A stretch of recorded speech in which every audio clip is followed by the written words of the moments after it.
Teacher വന്നപ്പോൾ കുട്ടികൾ പഠിക്കുകയായിരുന്നു. ഈ പറഞ്ഞതിൽ പാസ്റ്റിൽ നടന്ന രണ്ട് പ്രവൃത്തികളാണ് ഉള്ളത്. ഒന്ന്, ടീച്ചർ വന്നു, പാസ്റ്റ് സിമ്പിൾ ടെൻസ്. അതിനെക്കുറിച്ച് കഴിഞ്ഞ വീഡിയോയിൽ നമ്മൾ പഠിച്ചു. രണ്ട്, ആ സമയത്ത് കുട്ടികൾ പഠിക്കുകയായിരുന്നു, പാസ്റ്റ് കണ്ടിന്യൂസ് ടെൻസ്. എന്താണ് പാസ്റ്റ് കണ്ടിന്യൂസ് ടെൻസ്? എപ്പോൾ ഉപയോഗിക്കണം? ഗ്രാമർ റൂൾസ് മനസ്സിലാക്കിക്കൊണ്ട് ശരിയായ രീതിയിൽ വാക്യങ്ങൾ ഉണ്ടാക്കാൻ പഠിക്കാനുള്ളതാണ് ഇന്നത്തെ വീഡിയോ. വീഡിയോയിലേക്ക് സ്വാഗതം. എന്താണ് past continuous tense? He was sleeping when we reached his home in the morning. രാവിലെ ഞങ്ങൾ അവൻ്റെ വീട്ടിൽ എത്തിയപ്പോൾ അവൻ ഉറങ്ങുക ആയിരുന്നു. പാസ്റ്റിൽ ഒരു പ്രവൃത്തി നടന്നു കൊണ്ടിരിക്കുന്ന സമയത്ത് മറ്റൊരു പ്രവൃത്തി സംഭവിച്ചിട്ടുണ്ടാകാം. രണ്ടും പാസ്റ്റിലാണ് നടന്നിട്ടുള്ളത്. അതിൽ നടന്നു കൊണ്ടിരുന്ന പ്രവൃത്തി പാസ്റ്റ് കണ്ടിന്യൂസ്, നടന്നു കഴിഞ്ഞ പ്രവൃത്തി പാസ്റ്റ് സിമ്പിൾ ടെൻസ്. മറ്റൊന്ന് കൂടി നോക്കാം. We were walking in the park when it started raining yesterday. ഇന്നലെ മഴ പെയ്യാൻ തുടങ്ങിയപ്പോൾ ഞങ്ങൾ പാർക്കിൽ നടക്കുകയായിരുന്നു. അതായത് കാണുകയായിരുന്നു, പറയുകയായിരുന്നു, പഠിക്കുകയായിരുന്നു എന്നിങ്ങനെ. സെൻറ്റൻസ് സ്ട്രക്ചർ നോക്കാം.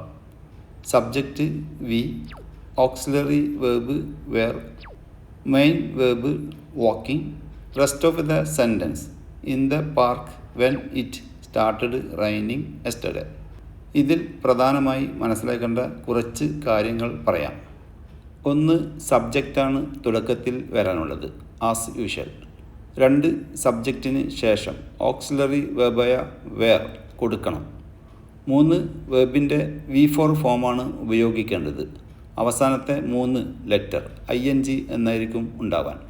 വെർബ്സിൻ്റെ ടേബിൾ ഒന്ന് കണ്ടുവരാം. ഇവിടെ V1, V2, V3, V4 എന്ന ക്രമത്തിലാണ് വരുന്നത്.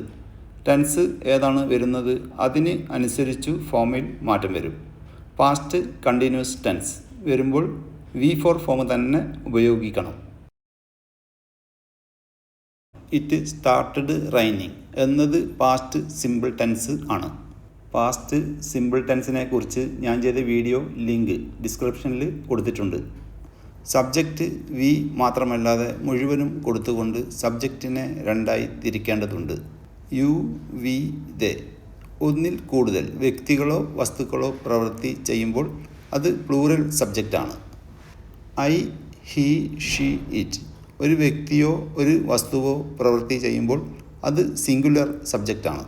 എന്തിനാണ് പറഞ്ഞതെന്ന് മനസ്സിലായോ? എല്ലാ സബ്ജക്റ്റിനും വേർ തന്നെ കൊടുക്കാൻ പറ്റില്ല. യു, വി, ദേ വന്നാൽ വേർ വേണം വരാൻ. ഐ, ഹി, ഷീ, ഇറ്റ് വന്നാൽ വാസ് വേണം കൊടുക്കേണ്ടത്. ഇനി ക്വസ്റ്റ്യൻ ഉണ്ടാക്കാൻ ഓക്സിലറി വേർബ് വേർ, വാസ് സബ്ജക്റ്റിന് മുൻപിൽ കൊണ്ടുവന്നാൽ ക്വസ്റ്റ്യൻ ആകും. Were you walking in the park when it started raining yesterday?